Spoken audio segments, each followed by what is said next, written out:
Hello K C വെഫുരീഷ് ഇടവണ്ണ കേക്കത്തല കാവനൂർ എത്താനിക്കൽ നല്ല അടിപൊളി ചെമ്മീൻ കേട്ടോ. വേപ്പൂര് കയ്യും കാൽമൊരു കറുപ്പ് കളറും കൂടി വന്നില്ല. അടിപൊളി കായന്തൻ ചെമ്മീൻ, ഫ്രഷ് സാധനം. മീനിൻ്റെ തെളിവ് നോക്കി ഒരു ബ്ലാക്കോ ഇതൊന്നുമില്ല, ഇതേ മീൻ അത്യാവശ്യം വലുപ്പമുള്ള നല്ല കായന്തൻ, അടിപൊളി കായന്തൻ.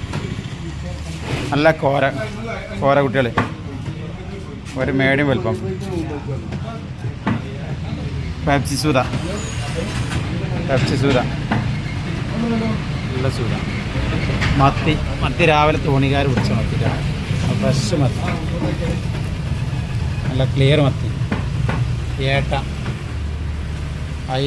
പുലിമുരുകൻ ചെറുത്, പുലിമുരുകൻ വലുത്. ഏതര പീസ് മാന്തൽ, നല്ല റെഡ് കളർ മാന്തലിൻ്റെ. അയില കാക്കാൻ തീർക്കില്ല, അയില തോണിക്കാരയില കേട്ടോ, വിദ്യ അയില. കേദറ ചൂണ്ടമീനാട്ടെന്ന്, അടിപൊളി ചൂണ്ടമീൻ കേദറ. ഇത് 1.80 1.40. ഞണ്ട്, വലുപ്പമുള്ള ഞണ്ട്. ചെറിയ അയില കിലോ 100 റുപ്യേൻ്റെ മീഡിയം വലുപ്പമുള്ള അയില, ചെറിയ അയില. പിന്നെ വരേൻ സൂത, കളമീൻ. ഇതാണ് ഇന്നത്തെ ഐറ്റംസ്. വന്നോളി കൊണ്ടുപോയി. ഒക്കെ വേപ്പൂർ മീനാട്ടോ, മാർക്കറ്റ് മീനല്ല, വേപ്പൂർ മീനാണ്.